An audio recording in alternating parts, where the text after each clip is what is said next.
The opinions and views expressed by individuals during this broadcast are their own and may not be the opinions of this network, their group, or other organization they may be involved with.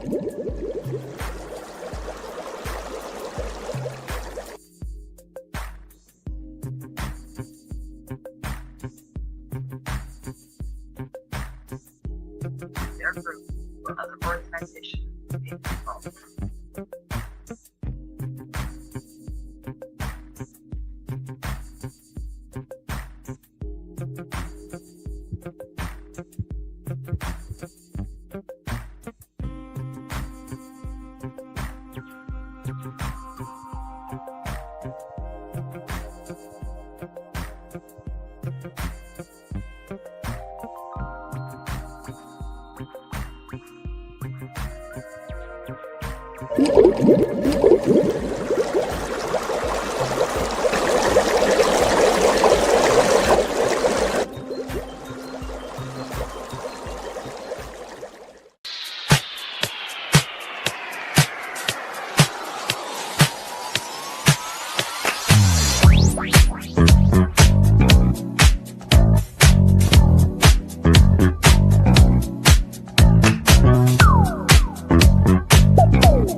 Hi, my name is John Mark, aka Sublimator Warrior, and I would like to welcome you to Smoke Signal in Tyndinaga.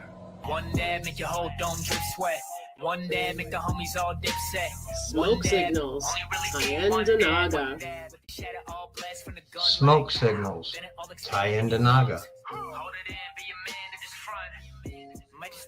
Smoke Signals, Tyndinaga. Ooey, ooey, gooey, that's a sticky dab.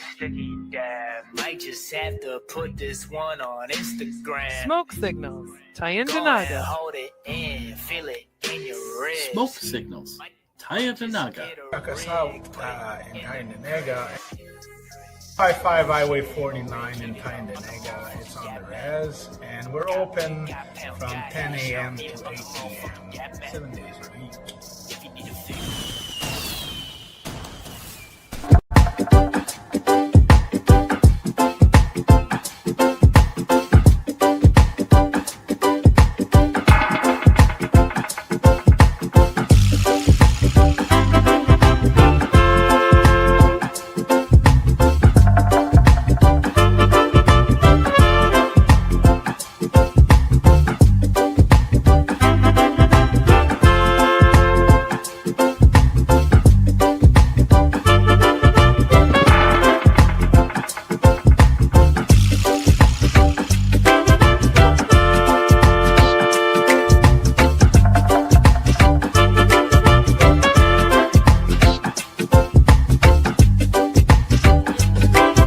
Dirty Dave,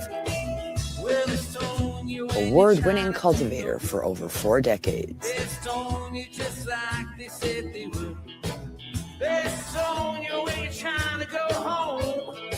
Dirty Dave, prized genetics fueled by advanced nutrients, original OG organics.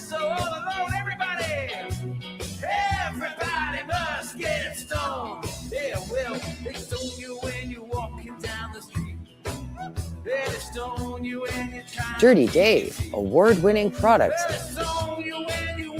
available at these fine establishments.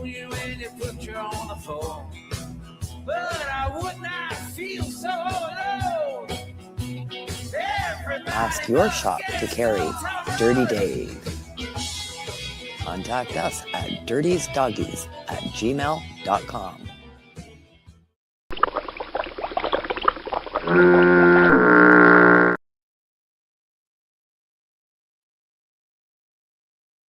Hello, everybody. Welcome to the Freestyle Friday 710 Sesh on the NOK network. I'd like to thank Kim and all the other joint hosts and everybody else who is involved in the network that we put our time and efforts in to bring this to you. Once again, this is the Ask Bryn episode on Friday. Hello, everybody. For those of you who joined me for the first time, Ask Bryn is a series that I created 10 years ago, maybe longer. Starting with written responses to pre-recorded videos. I went on to start doing written articles, all kinds of different types of things. And now I do live with you guys. It's amazing how the program has adapted and changed to meet the modern technologies. But the idea here is that I bring in your questions that you ask, or questions that are brought into our email address here at brynjonespublic@gmail.com. Plus the plethora of knowledge from my many years of working in cannabis and development and business development, product development. And I try to bring it into some interesting aspects for you. We have it set up into several sections. I do a quick cannabis news, cannabis mushroom news section. Then we're going to have a 710 session with our East Coast friends. 10 minutes later, we're going to do a 420 session with our West Coast friends. And then I'm going to go on to a 45-minute, hour-long sort of talk about different types of things, topics, subjects, things that are relevant. We're going to start off today with our cannabis news. Welcome to the Cannabis News Desk at the West Kelowna studio for the IWK network. Once again, Canada has set records for global market distribution. Let's see here. Locally, we have sold something like $500 million worth of cannabis, but that doesn't even begin to cover the amount of cannabis that's being produced. And what happens to that extra cannabis? What happens to the stuff that we aren't using or don't get to use ourselves, or what happens to the exported products? Where is it going, and who is it going to? Health Canada updates, red tape reduction. Health Canada has rolled out a streamlined operation of rules for licensed producers. All right. Key changes include extending cannabis import permits for up to 12 months. That's up from 6 months. Aligning with export permits with foreign import expiry windows, and eliminating upfront detailed odor management plans during initial facility applications. Bunch of fancy words. Basically means they're preparing for an influx of products to be imported into Canada, particularly as the Canadian industry has been bought up by mostly American but multinational conglomerations, all of them tobacco and alcohol based. International export expansion. Canadian producers exported 275 tons of flower globally. That's up 143%, supplying the vast majority of medical cannabis to Germany, United Kingdom, and Australia. Meanwhile, cross-border corporate activity accelerated as the multi-state operators pursued hostile takeovers of Canadian LPs, such as Cureleaf, targeting the last Canadian large LP, Aurora Cannabis, to secure European supply channels. Two things are going on here. One, Canadian companies have built excellent international deals, exporting products and getting the licensing and various things in place for that. Second off is that they're going to be buying these companies for Canadian purposes to make them so that they can start importing, exporting products. We're going to see a lot of American products start to enter the market. All right, very quickly. The federal legislative action has started to work on Thomas's bill, a private legislation that was introduced to mandate Health Canada's priority for psilocybin-assisted therapy. So we are starting to see some progress in that. We will start to see programs in development for psilocybin. Okay, we've got about 40 seconds, 50 seconds until the 7:10 countdown. So what we're going to do is we're going to have a little hoop with everybody. And once again, I got my jar of diamond here. Beautiful thing. As you can see, it's starting to lower down a little bit. I'm using my beautiful nectar collector provided to me as in the judge's kit from the Stoner Games Cup. Why do we celebrate 710? We celebrate 710 for the freedom of being able to process our products in whatever way that we want, especially in a medical sense. For the freedom of winning court cases and challenges, for the freedom of cannabis education and being able to celebrate.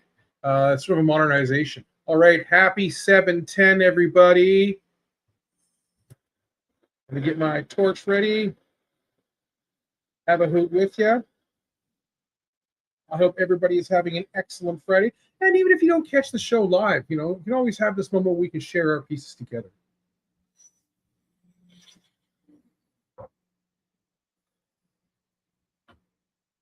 Love it. Love it. Yummy. I will say that I'm traditionally a cannabis flower guy.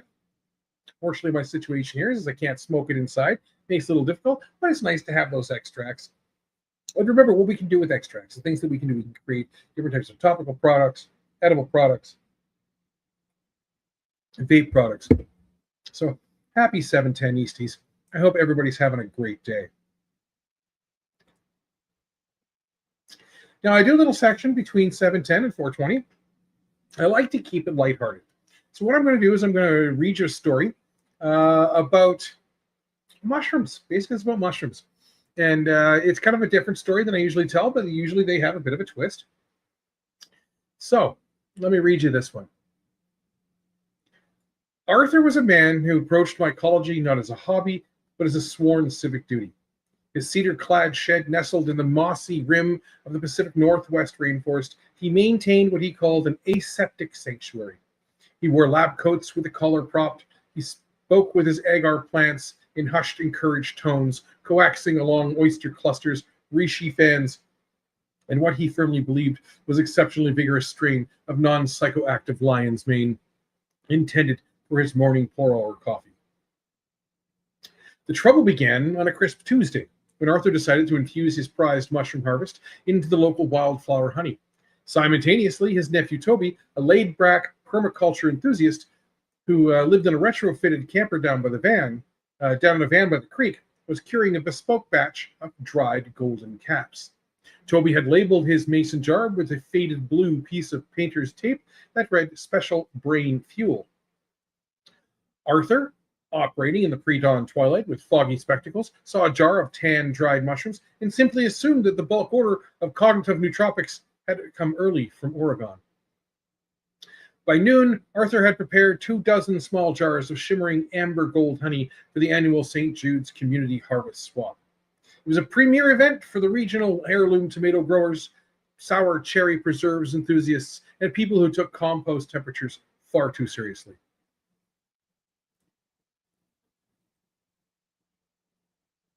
One second here, will I get that? Arthur's first customer was Evelyn Vance, undisputed queen of the local garden guild, a woman whose stern glare once gave a municipal building inspector caused a building inspector to apologize for existing. Evelyn complained of a lingering brain fog from her morning Pilates class.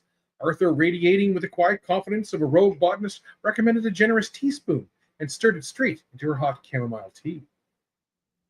It promotes radical neuroplasticity, Arthur declared, handing the jar over with a theoretical nod. You will see the world in high definition. 10 minutes later, Arthur decided to sample his own wares to celebrate a brisk morning of trade. He spread 2 thick tablespoons across roasted sourdough crumpet and ate it while discussing the merits of volcanic pumice in potting soils. The radical neuroplasty arrived approximately 25 minutes later. It started with a tablecloth. Arthur looked down at the red and white gingham plastic covering his booth and realized with absolute clarity that the squares were breathing in sync with the wind chimes across the way at the pottery stall. Across the lawn, Evelyn Vance was standing completely motionless beside the prize-winning pumpkin, staring at its rind with tears of genuine spiritual revelation rolling down her cheeks. Arthur, Evelyn whispered, gliding towards his stall with the grace of a woman who had just solved the mysteries of string theory. The pumpkin. It's not just a squash. It's an orange sun waiting to sing. Arthur tried to nod professionally, but he felt his jaw warm and taffy. Precisely, Evelyn. That's the third flush of the mycelial network commuting through your frontal lobes, he says. Within an hour, the harvest swap had undergone a quiet, profound transformation. The artisanal cheese vendor was gently stroking a wheel of aged Gouda, claiming he could hear its past lives in the Swiss Alps. The mayor, who had sampled a spoonful on an oat biscuit, was sitting cross-legged in the hydrangeas, holding a press conference exclusively for 2 very confused golden retrievers. Arthur realized the botanical mix-up just as Toby strolled into the park, carrying a bag of the actual lion's mane and looking terribly thirsty. Uncle Art, Toby said, looking around the scene, glowing congregation of retired civil servants admiring the textures of pine bark. Did you, accidentally grab the van jar? Because this town looks remarkably peaceful, Toby says. Arthur adjusted his spectacles, which had never felt so heavy, yet so entirely ceremonial. Rather than panic, he took a slow, grinding breath of damp pine air. There was no chaos, no emergency, only 27 neighborhood gardeners, discovering that the universe was woven together by invisible threads of golden light, good intentions, and slightly overdosed wildflower honey. When the local newspaper reviewed the swap the following weekends, St. Jude's was voted the most tranquil, spiritually rejuvenating community in gathering in the country's recorded history. Evelyn Vance took first prize for her hydrangeas, though she credited the entirety of the win to her ability to directly speak with the soil microbes. Arthur politely declined all future requests for his honey recipe, meaning that true cognitive clarity was a rare vintage left unrepeated. Kind of a fun story. In some ways, I suppose that would upset people to realize that they've been dosed with magic mushrooms against their will. But I imagine in that community and with the type of holistic mindset, they probably didn't take it too bad. But there you go. There's an interesting story. No harm was intended, but a lot of people were exposed to something very holistic along the lines of what we talk about when we talk about natural medicines and things like that. Nobody was harmed. Nobody was hurt. A lot of people found clarity. What a great way to do it. Would that have been the case if it would have been vodka-infused honey accidentally or something else? I'm sure it would have had different effects. But it's really neat to be able to showcase those types of things, be able to tell a story like that, and all of us to kind of look back and kind of chuckle at it and think, hey, what a neat little story. Then again, why tell the story? Why bother sharing that? I didn't share it because somebody accidentally dosed their entire garden club, which is funny, at least in my mindset. I can understand if other people might not find it so. But it was a really neat community experience, community event. Now, we did experience something like this before in history. It didn't necessarily play out as calmly as this. But LSD, lysergic diethylamide acid. Okay, probably getting that wrong. LSD is actually originally discovered by humans in what's called ergot poison. It's a type of mold that grows on rye grain. And when the New World was creating rye grains and foods and they were shipping them across the oceans, they were getting wet. And when they were baking those rotted grains, or moldy grains into foods, they were accidentally producing LSD-25. They now know that the majority of the Dark Ages, where people were being accused of being witches and all these things that were going on, and people were actually visually seeing their neighbors flying on a broom, we accidentally dosed most of Europe with acid. And we did it for several hundred years. Now, the rules for storage of grain have changed a lot over the years after an understanding of what was going on. It happened in the United States too, places like Salem. And they did actually manage to bring that down to a point where it was a chemical exposure. It happened to be LSD. So now when you store grains, it gets to be stored very, very dry. In fact, you're not allowed to smoke near a grain elevator because the dust can actually cause a fire or explode. It becomes very serious.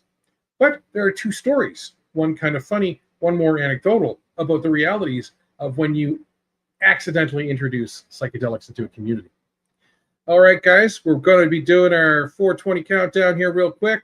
We have about 30 seconds left. Once again, I'm going to dab from my little rig here. Celebrate 420 in the West Coast. I hope all of you join me for the Vancouver 420 this next year, as 2027. I've been informed that we have all kinds of people joining us on stage. It won't just be me emceeing. There'll be a group of us emceeing the event, which is really cool. I get to do the spokesman role as always, and we have an excellent headliner coming in. Somebody that'll be a lot of fun to watch. Happy 420! Yeah, it should be a lot of fun. 420 Grassroots, Vancouver 420 Grassroots. If you're looking for information, you can contact them on Facebook. To speak to one of our great organizers and the groups that put these on. We want to say thank you to Rosie and for the CSP group from Surrey, Cannabis Substitution Project, Glenn Wells, myself, and other people who were involved in the organization of that event. I do a bit of a side back. I don't do the hands-on organization. It is the CSP group and a lot of their founding members there. So we want to make sure we give shout out to them as well. But there we go. Happy 420. All right. Now we're going to do the 420 chat with Bryn. Hopefully I found something that's interesting for you guys to listen to. A little bit of news here, a little bit of news there. I'll try to cover a couple of different topics. If you've been listening to the show for any length of time, you know that I present a non-negotiable standard. I follow the data where it leads. I don't indulge in prohibitionist alarmism. So, I'm not going to take one side over the other. I try to be as open as possible. I've worked on both sides of the field.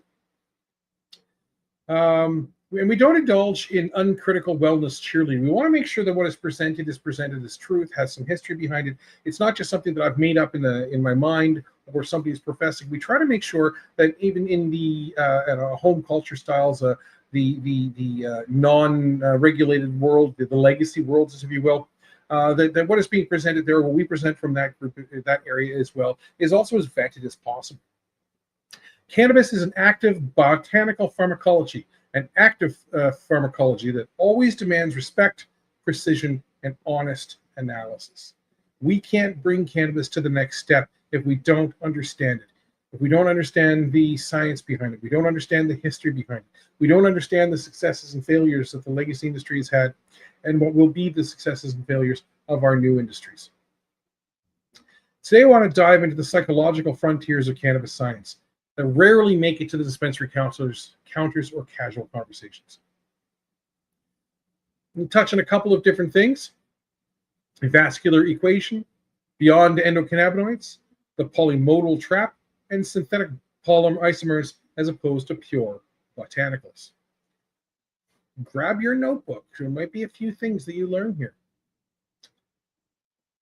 Cardiovascular dynamics, large arteries, blood pressure, and stroke data. Cannabis does affect the body in many different ways, many different receptors that it regulates. And for many people, it has a positive effect. But we've also learned that it can have an interaction effect or even a less positive effect on certain people. Not everything is going to be perfect for everybody. Cannabis is not a panacea. It's not going to solve every problem. And I've always stated that cannabis should be part of a regime, not the replacement of a regime. However, I will say that there is some benefit to being able to replace pharmaceuticals with cannabis products.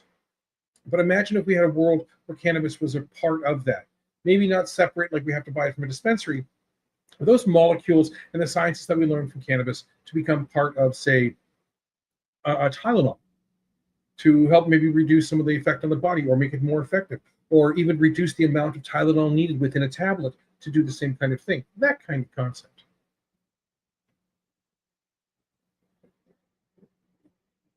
Let's start with a topic that has generated massive clinical headlines recently. A landmark Cambridge study, epidemiological study, sorry, I'm not very good at these words, examining real-world health records across tens of millions of individuals, analyzed cardiovascular outcomes among recreational and medical cannabis users. One of the standout findings, individuals with chronic heavy cannabinoid use disorders, I don't like to use that term, but this is what they're referring to it as, demonstrated a statistically significant increase, around 37%, in the risk of large artery ischemic stroke compared to non-users. Now, the problem here is that it creates there are certain receptors within your blood vessels as your blood flows through those vessels. And those receptors, of course, are being interacted with. They cause you to vasodilate, which means to expand. So there's more blood flow, and the veins generally get a little larger. That's why people with glaucoma were able to use it for their eyes, because it was able to increase the blood flow in the eyes, reduce some pain and pressure. Now, with that comes a couple of effects to the body. It does increase if you are prone to ischemic, which kind of means heart attacks or that type of thing, strokes. It can increase the risk of that type of thing, a large artery ischemic stroke, because the blood flow is wrong. I'm not saying that's going to happen to everybody. I'm not saying that we need to run out and create, horror against cannabis for this, but we need to understand that. If you're a person who perhaps has some sensitivity issues, or you're dealing with certain medical things, maybe cannabis or the cannabis that you're using in a chronic sense might not be the best approach for you. It's best to know and not acknowledge. Again, there's a difference between chronic cannabis use and use for specific medical purposes. I'm not saying that we should stop smoking weed every day because it might it's different. I'm not saying it's non-medicinal. What I am saying is that it may have an effect, positive or negative, and it's important for us to know what those are and to be able to mitigate those. Let's separate fear from pharmacology.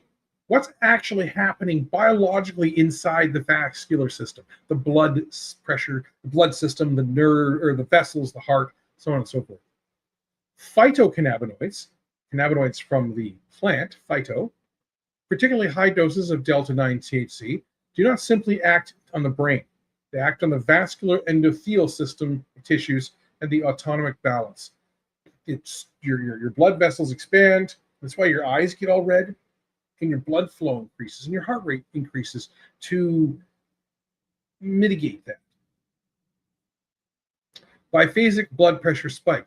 While low or moderate doses can cause mild peripheral vasodilation, an initial drop in the blood pressure, acute heavy exposure triggers sympathetic nervous system override. This causes immediate peripheral vascular resistance and transient spikes in systolic blood pressure. Again, very technical. What they're saying there is that chronic use may change how and when your heart rate changes and how it's affected when it does change. Reflex tachycardia.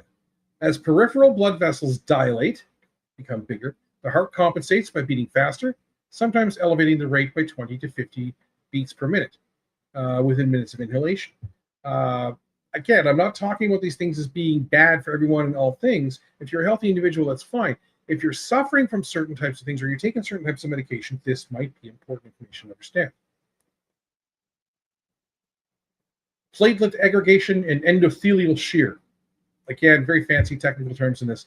The endocannabinoid receptors, the cannabinoids, endo means inside of us, human cannabinoid receptors, specifically the CB1 receptor, are expressed on human platelets and vascular walls. Chronic high-level antagonism, which means a heavy level of influence onto those receptors, are expressed on human platelets and can influence platelet activation and transient arterial vasospasms. So they're saying that it may not be a universal effect. Your blood vessels may not all open. It might be some. You might cause some blood pressure issues there. Again, if you're healthy, your body will very quickly regulate this. However, if you're not, then that might cause some issues too. Now, I'm not saying that cannabis is going to be completely cut off for you, but for some of us, just like alcohol and other types of things, perhaps it'd be time to cut back and use it less chronically. Very fancy words that they're using there, but hopefully you guys get the gist of what they're saying.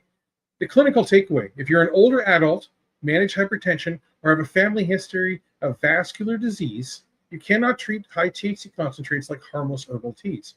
Harm reduction means understanding dose response curves, monitoring blood pressure, and avoiding combustible smoke and prioritizing balanced cannabinoid ratios that buffer vascular stress. Again, if you're using it for strictly medicinal purposes, you might not necessarily looking to get high. That you can start to titrate down your THC levels, increase some minor cannabinoids like CBD, and actually mitigate that off a little bit and still have a great effect. Again, not for everybody, but as we change, as we age, as we gain certain ailments, these things might be important to know. So hopefully that was something that would That's a little bit of information that can help you. And that's why you want to work with somebody, a cannabis counselor, a guidance specialist, somebody who has had experience or training in that type of thing, so that they can guide you, or they can guide your medical professionals along that path. All right. Serotonin crosstalk. How CBD regulates our different serotonin and receptors. Let's pivot from THC's cardiovascular footprint on the molecular mechanics of cannabidiol, specifically to the molecular mechanics of CBD, cannabidiol. Specifically, why classifying CBD as merely an endocannabinoid compound completely misses the primary therapeutic power. Most people assume CBD works by plugging directly to the CB1 and CB2 receptors. In reality, CBD has a low binding affinity for both. Instead, CBD works through a complex crosstalk with an entirely different neurotransmitter system.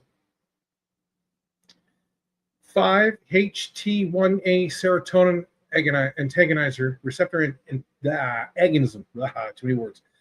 CBD acts as a direct partial antagonist to 5-hydroxytryptamine, or 5-HT1A receptor. This exact same receptor targeted modulated by conventional clinical anoxyolics and antidepressants. When CBD binds here, it facilitates downstream intracellular signaling that dampens fear response in the amygdala, reduces baseline automatic arousal, and helps regulate mood stability without introducing an intoxicating sedation.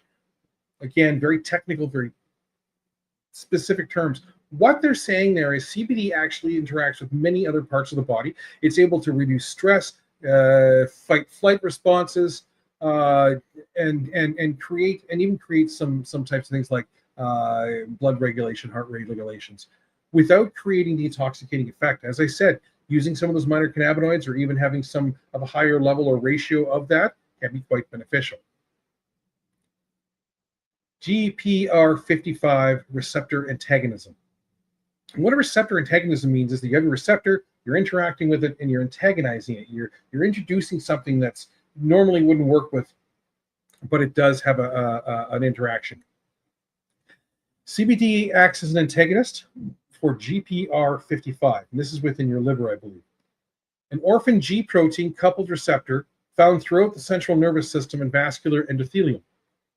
Overactivated GPR55 is associated with inflammatory signaling and hyperexcitable neuron firing.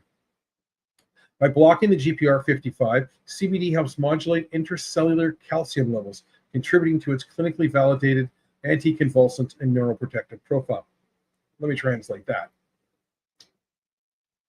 It interacts with that to make sure that it reduces inflammation by reducing the amount of information being sent by that particular protein, so things don't swell as much. We need swelling for certain reasons, but damage that's caused by injury is often not always caused by the injury itself, but by the swelling that causes afterwards and the damage that causes. So it can help with the regulation of that. When we talk about intracellular calcium levels, we're talking about a compound calcium within the cells that helps with the communication. It helps modulate the calcium levels within these proteins, contributing to its clinically validated anticonvulsant and neuroprotective profile. Neuroprotective means protecting the brain. Anticonvulsant means no convulsions, such as the children with Dravet syndrome and other kids and people that take CBD to help regulate seizures. Negative allosteric modulation of CBD1. When taken alongside THC, CBD attaches to the alternate site of a CB1 receptor, changing its structural conformation so that THC cannot bind with maximum intensity. Here is your receptor. CBD will bond to a part of it, not giving the same amount of area to the THC molecule to bind to it. Less receptor space, less intensity, less high. That's what I was talking about, mitigating that. Understanding this receptor map is why targeted CBD administration is indispensable tool in modern neurobiology and clinical wellness protocols. Understanding how CBD interacts with the body, how it interacts with the various receptors and reactions and proteins, and also how it can interact with another cannabinoid or endocannabinoid. We talk about THC, but what about anandamide? For those of you who don't know, anandamide is identical to THC molecularly speaking, but it is a endocannabinoid, which means it's created within us. In fact, it's one of the very first compounds that your baby is introduced to in mama's milk. It's called the bliss compound. It's what makes baby all dopey after having milk, and it draws them back to that mammary gland, if you will, for refeeding, because there's a draw to it. You're stimulating response even before instinct has a chance to kick in. So it's part of the system. It sure serves many other purposes, but that's one part of the things that do. And we talk about formula over mother's milk. We don't put things like this into formula. Then people would freak out if we put things like this into formula. But how exactly are we going to get anandamide? No, it's not an easy process to extract out of humans. If we were to use THC, people would be upset. But if we really understood the process there, and we're able to recreate a product that's not just nutritionally equivalent, but maybe even chemically equivalent to mother's milk, maybe things like formula would be better. Because we know there's a lot of people who don't like the concept of formulas, or they're not into that argument. Mama's milk is the way to go, but sometimes it's not always there, or sometimes you have to use it as well.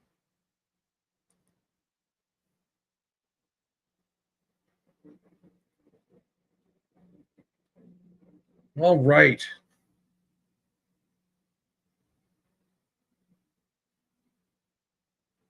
Let's talk about how people actually consume cannabis in 2026. What does that look like? Let's go from, say, 1992 or 1990, maybe even earlier. The first time when I started to absorb and use cannabis in my life, I would say roughly 30 years ago. Pop can. Probably not the best thing in the world. Smoking a little bit of plastic, smoking some paint on the can, smoking some aluminum. Not exactly the healthiest method. We used plumbing pieces. We used all kinds of different things to smoke cannabis in. And it was very clandestine, very hidden. Wasn't a whole lot of thought put into the security and safety of all things. Now we consume cannabis in many, many different ways, with more of a focus on safety and security. Now, not every extract that you're going to be able to access is going to be totally clean. There may be trace elements of things that are in there. Theoretically speaking, high-end producers, even in the legacy market, were able to get those tested and make sure that they had removed all of their product.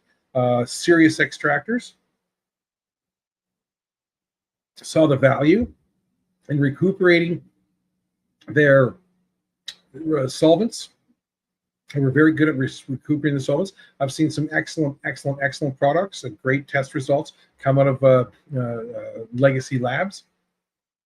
And then again, in theory, with the regulated market, they're supposed to be tested to make sure that there's no residual molds or chemicals or anything like that being used to produce products. And you see a huge resurgence in water-based extraction, because then there's a lot of less solvents involved. Let's see what this has to say.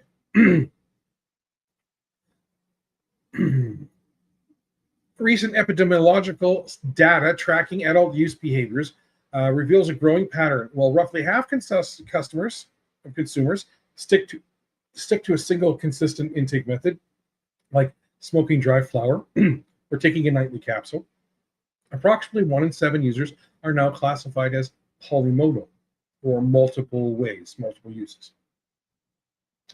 What does a polymodal consumption pattern look like? Taking a high potency vape in the morning, smoking flower for the afternoon, ingesting an edible before bed, taking a concentrate dab before bed. Different styles, different concentrations, different levels of terpenes and cannabinoids. So you're not hitting the exact same thing every time. It's not like, if it was up to me, I'd just smoke joints the whole time.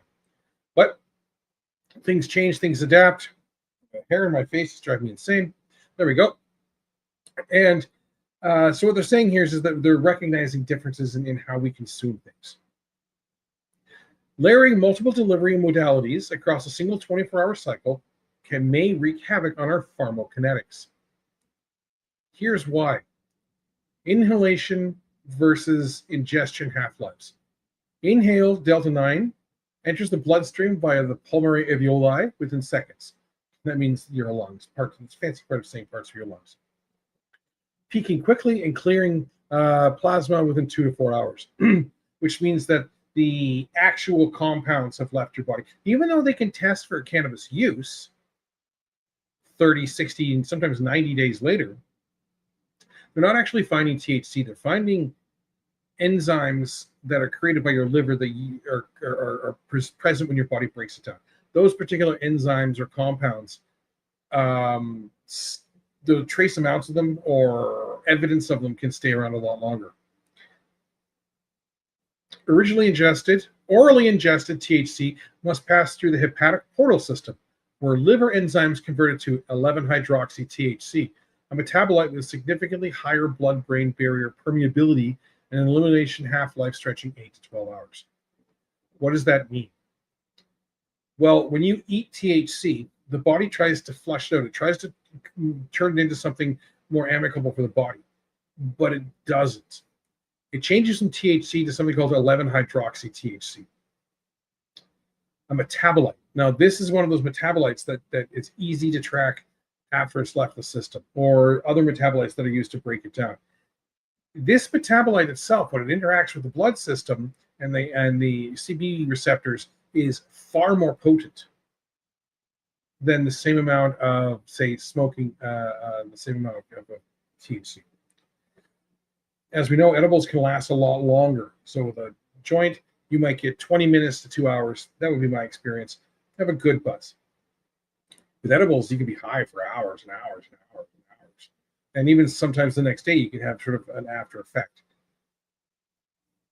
There are some who ingest cannabis with very high tolerances to smoking that can only ingest a small amount, and they get really messed up. I've met other people who just don't seem to get high off edibles. That's likely inducive to digestive issues, where they're not actually breaking foods and certain things down to a certain level and it's being flushed out. That might be something you want to look into. That might be a side effect of something else that's going on. Again, we are very different. Continuous receptor flooding. Always, always, always giving those receptors THC, just never letting it go. When you layer high-speed inhalation on top of a persistent long-acting baseline of hydroxy-11-THC, your central nervous system experiences zero clearance intervals. So basically, your internal nervous system doesn't get a break, and it can have to operate within a long period. Again, if you are the proverbial stoner, that's what you're going for, to maintain that certain level of good feeling. Rapid downregulation. In response to continuous receptor saturation, neurons rapidly internalize surface CB1 receptors via beta-arrestin signaling pathways.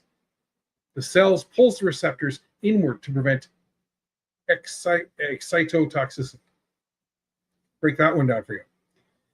I talked about this before. Here's your receptors, or here's the various binding receptors that you can have in your body. They have, or cells in your body. They have receptors that come out of them. These are your CB1 receptors. When we are constantly engaging those CB1 receptors, what the body will do is it'll actually start to pull some of them back into the cells. Now, we might be receiving the same amount of THC, but since there's less receptors, we have to take more for it to go through that system into the bloodstream. Ergo, your tolerance goes up. That's what we're talking about there. Now, there are various methods for your T break, your tolerance break. But that's what we call downregulation. Those receptors, once they realize that they're no longer being over-induced, will start to slowly reappear again. This is not unique to cannabis. This is a natural defense mechanism that your body uses with many types of compounds that we ingest and deal with, or we may be exposed to help us regulate that. So really, we're just interacting with our own body's defense systems. For a lot of people, they find that if they switch up, say, a different ounce each time they buy it, or different strains, or maybe they buy a couple, they find that one particular strain is, not getting the buzz that they had. I don't know. I've gone from never having cannabis to being happy to have cannabis, so I kind of get it. I don't think I feel the same way about I'm not getting high off my ounce anymore. I understand I'm maybe not getting the same initial buzz, which is the same effect. But then again, when you change what you're bringing in, different THC levels, different minor cannabinoid levels, different terpenes and flavonoid levels, then yes, of course, the effect is going to be a little bit different, and you're going to be more sensitive to that changed effect. Within weeks, the polymodal consumer finds that dabs no longer provide the euphoria, edibles barely manage sleep, and baseline anxiety spikes between doses. Not everybody. The fix: pick your lane. Isolate your delivery method to a single pharmacological curve. Allow 12 to 16 hours daily clearance windows so your endogenous baseline can reset naturally.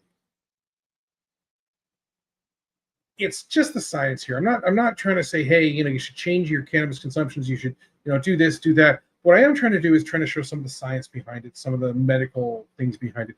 This is going to be important when they look at introducing or working with cannabinoids or effective cannabinoids, especially when you're dealing with medical or mental health issues and you're taking pharmaceuticals for it. These things might be important. I'm sure there's a lot more to learn, but we fought for cannabis to be in a point where at least it can be studied by the people who need to study it. And as they're learning and as they're sharing these things with us, it's important that we are able to translate and understand what they're saying. And that's why I take these technical reports, kind of read them out to you and then try to explain it, is because I feel it's important that we all understand. Again, most of us may be fine. But if you have a loved one you care for, something like that maybe even taking care of yourself, having an understanding here could be important to the future. Again, not everything is perfect. We need to understand and identify the different issues. I believe in cannabis as a medicine. I believe wholeheartedly as cannabis as medicine. I have seen cannabis replace immense pharmaceutical use. I have seen it, for some people, replace all pharmaceutical use, but for most people, reduce the amount that was required because they were able to change how their body interacts with the different compounds. These are things that are important to learn. Synthetic byproducts, acid catalysts, and extraction standards. The final part of what I want to talk to you today, let's go behind the supply chain curtain and talk about chemistry, compliance, and product safety. Over the past years, the market has seen an influx of converted cannabinoids, compounds created by taking cheap, surplus CBD isolate extracted from industrial hemp, running it through harsh acid-catalyzed chemical reactions to catalyze it down to delta 8 THC, delta 10 THC, HHC, or semi-synthetic acetate variants. Did you know that? The reason we can do that is this is just simple chemistry. Things can be altered, changed, molecules can be rearranged, made bigger, made smaller, and they can have varying different effects on the body. Here's the dirty secret of unregulated and poorly audited chemical conversions. Incomplete reactions and unknown isomers. Acid catalyzation is not clean binary reaction. It generates a complex soup of chemical isomers, byproducts, and olivetol derivatives that do not naturally occur in cannabis sativa plant and that have never undergone human toxicological safety testing. We create byproduct when we do these things. And some of this byproduct can be unhelpful. It may not have been tested. Maybe it's harmless. What they're saying is we don't know. Residual reactants. Some of the processing facility, if the processing facility does not employ pharmacological grade remediation, flash chromatography, and strict neutralizations, residual heavy metal catalysts and acidic reagents can remain in the finished distillate. What the saying here is if you're playing with these products, if you're making these different isomers, I was wondering where the majority of these delta 8, delta 10s, HHCs, and then different types of things that were coming from. Well, it's from the plants that we extracted. We grow these certain strains, we grow certain strains. And the problem is the percentage of these minor cannabinoids in the plants is very low, very cost ineffective to extract certain things. Like CBN, you're probably not growing CBN strains. You know what I mean? I'm not saying that these don't exist. I'm not saying it's not possible. What I'm saying is the majority of CBN is synthesized somehow. It was THC. It was brought to a different catalyst state. How they're doing that and how they're able to test those products to make sure that the additional industrial compounds are not left in there. That's kind of the idea that's happening here. Regulators and safety bodies have specifically tightened compliance frameworks, cracking down on undistilled semi-synthetics and closing loopholes to prevent in preventative control plans. How to protect yourself as a consumer.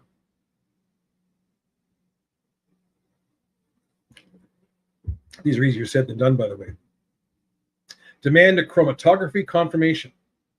A basic potency test that lists total THC is not enough. You want a comprehensive high-performance liquid chromatography, HPLC panel that tests for unknown peak contaminants. So they're going beyond just the regular testing. This is how much THC, this is how much CBD, and looking at residual compounds and anything else that might be within that product. Prioritize true botanical extracts. Looking for whole plant CO2, ice water hash, or solventless rosin extracts where the plant's native chemical integrity was preserved purely through mechanical or supercritical physical separation, not synthetic chemical restructuring. We've reached a different level. Cannabis has entered the new age. We can and do use heavy chemical industrialization. A lot of the people who learn this or were able to bring this in were people from the petrochemical industry. And different people like that who are trained to understand molecules, molecule sizes, interaction changes. There's many different reasons for this type of thing. In the petrochemical industry, they use different types of chemical formulations. The same thing with the illegal drugs industry. They use different pharmaceutical calculations. So, for example, a product ABC becomes illegal because of the compound that's in it, ABC titrate. If you take ABC titrate and you turn it into ABD titrate by changing the size of the molecule or rearranging it so it's AACBD or something like that, that suddenly becomes an unregulated, uncontrolled product, and there you go, you're back in the market again. Pharmaceutical companies do this, drug labs do this, petrochemical industries do this, and it's always a challenge for regulators to catch up and to be able to attempt to keep the environment and people safe. We're in the same place with cannabis. We need a strong regulatory body to be able to come in and prevent things like this from becoming tragic. These types of things generally are not involved in the legacy industry. I'm not saying that they don't have it, but what I'm generally saying is that this type of science was generally introduced by the regulated industry, bringing in new science, new scientists, and things like that. To bring it all together, cannabis is neither a harmless cure-all, a panacea, or a demonized medicine. It is a sophisticated multi-target pharmacology. It interacts with your large arteries and vascular hemodynamics. It communicates directly with your serotonin, neuromobility systems. It demands intentional delivery scheduling to prevent receptor burnout. And it requires strict botanical purity standards free of synthetic shortcuts. When you master the science of your own biology, you stop guessing. You stop falling for market gimmicks, and you start using plant medicine with purpose, safety, and precision. That's the gist of the articles and the various different things that I put together today, and what I wanted to communicate. I really wanted to get into the science of some of the nitty-gritty science about how these things are starting to work. Why is that important? Because what we see as cannabis products, what people can make from those products, what is marketable, what can be a medicine, and what things we should need to stay away from, how do we educate the medical people who are so afraid that they don't understand enough about the compounds, products, risks, and safeties to recommend those products because they're not sure how they're going to interact with drugs. They're not sure the types of things. You are, as a medical individual, bound to keep people safe. And that being the case, we need to make these steps. We need to understand the science behind it. We also need to understand the science behind the bad actors. How did we get this far? How do we learn this? How do we keep it safe? How do we make sure that there's enough knowledge there that the legacy industry can continue, can participate and make sure that they're safe and make sure that they have access to the same labs and different types of things so that they can, even if it's for your own personal use. Legacy industry doesn't have to be about sales. Legacy industry is what was and what will continue to be that unregulated section. That might be compassion, that might be for business, that might be for personal consumption. Maybe you grow hemp plants to feed to your pigs. I don't know. But what's super important is that we understand and we talk about and we accept some of the sciences involved here. Hopefully this is, I know this is really nerdy, but hopefully this helps you understand and helps the conversation continue. And it does follow some of the questions that I've been asked through the Ask Bryn program. Now I have the email address, brynjonespublic@gmail.com. That is the best way to send me information, requests. It has been a long summer here in BC, lots of wildfires. I am focusing on hopefully September, bringing some more guests in. I've got some great people that would love to talk to you guys. I would love to hear from you. Maybe you want to be a guest. Maybe you have some information to share. Maybe you've got some cool things that we can post. Show me the pictures of your plants and crops. We'll talk about that one day. Things that work, things that fail. Share the stories. Maybe you're a person who has been a cannabis consumer that saved your life, that managed to help you. Maybe it got you off drugs. Maybe it helped you with cancer. I know a lot of people who had a lot of success with cancer and things like that. Let's bring those people on board. Let's have those conversations. If you don't want to come on board, write me a letter. I'll make that part of the show. Maybe you're someone who's had very bad experiences. I'm not looking for one-sided here. I'm looking to bring as much knowledge and education as possible. So remember, if you have questions, if you have things you want to see, if you want to learn from people or share, ask Bryn at brynjonespublic@gmail.com. Thank you, guys. It's a pleasure to come here and to do the show. It's something I do out of passion. I'm a volunteer here. A lot of us are volunteers here. We have different types of things we want to do. It's entertainment, education. We've got growers. We've got various holistic healers that want to come on board and speak. I want to share the knowledge that was shared with me. I have taught some of the people who have gone on to become the greatest minds in the cannabis industry. I've been taught by some of the people who were the greatest minds in the cannabis industry. A long time ago, people would grab me and say, Bryn, here's something you need to know. Here's something that you need to understand. And I would be like, why me? They're like, because people are going to listen to you. You're going to be the one in the position to speak. Now, I've done public speaking. I've done educational forums. I work with my partner, Kiera. She created an educational platform, GCEW. You can take a look at that on the mariceuticals.ca website and connect with her.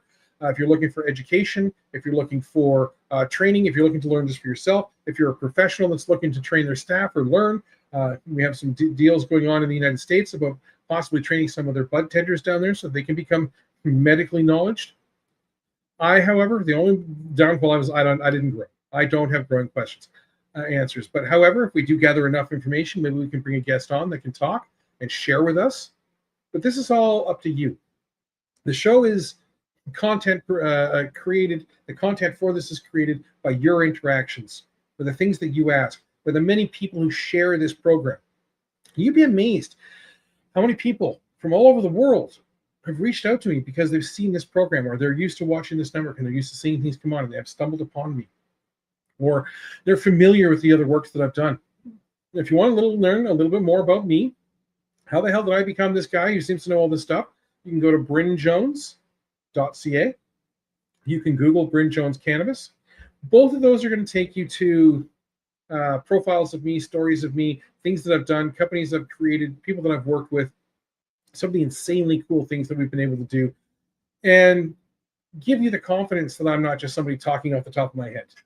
I consider myself to be a cannabis professional. And this is the format that I get to use to share that at a person-to-person basis. So once again, thank you for all the people that have given the love. Thank you, Betty. Thank you, Jeff. Thank you, Eli. Thanks, Ron. Thank you, Forgetful Stoner. Anybody else out there who's watching or will watch the show, thank you very much. And remember, education is the key.